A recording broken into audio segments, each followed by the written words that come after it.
You numb yourself emotionally so that there is no reaction. And the secondary gain from that is you get to stay in that relationship.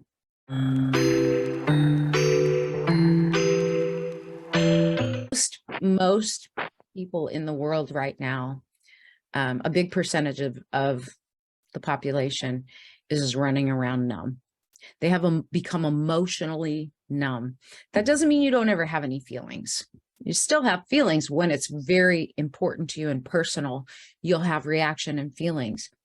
But when you numb yourself out to deal with something, to accept a crappy marriage, to stay in a bad job, right? To stay in relationships and friendships that are one-sided, you numb yourself emotionally so that there is no reaction. And the secondary gain from that is you get to stay in that relationship.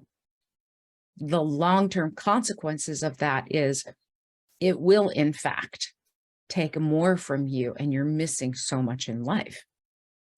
We don't think about like how we sort of normalize things, right? And our country, our world has done normalized war. We've become emotionally numb to killing other people and committing atrocious acts against others, whole countries, whole societies. We have normalized it and we've become emotionally numb. We look at our kids and we watch these video games they play where they're killing other people in the Grand Theft Auto and they're, Valor, they're shooting people up. And it's like in a normal world, if the emotions were intact, there would be such a horrific reaction to that. They wouldn't be able to do it. I have a hard time watching like action suspense movies where there's a lot of shooting, killing, stabbing, all that stuff, because I'm not emotionally numb.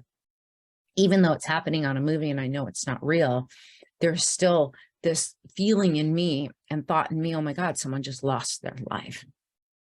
That's the opposite of emotionally numb, right? We had 9/11, we've had the Oklahoma City bomb, we've had all these big major events, earthquakes, tsunamis, Fukushima, like so many big events.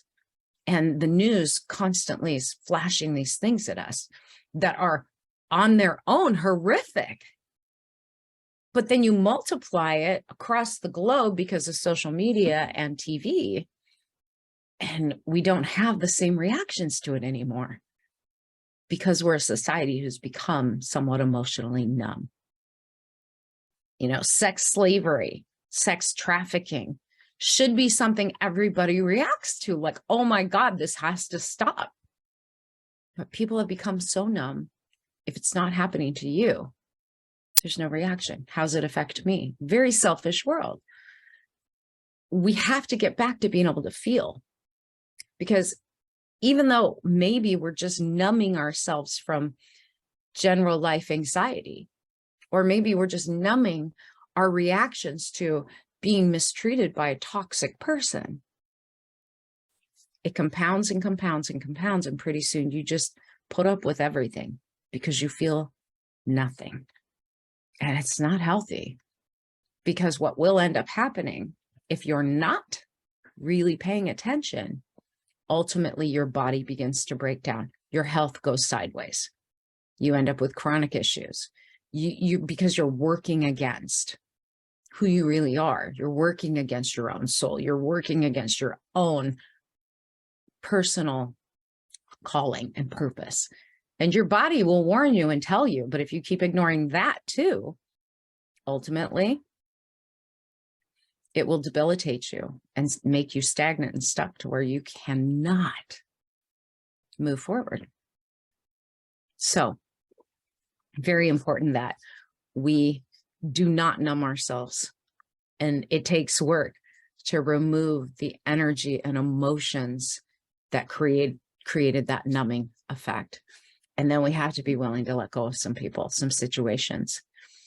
In doing so, it may be scary at first, but it frees you. It gives you emotional freedom. It gives you energetic freedom. It gives you time freedom, because you're no longer serving these things that don't serve you. And then again, you get to feel more, do more, experience more of what you want, not what you don't want. You no longer settle, and you no longer need to play small to suit somebody else's agenda and to serve them.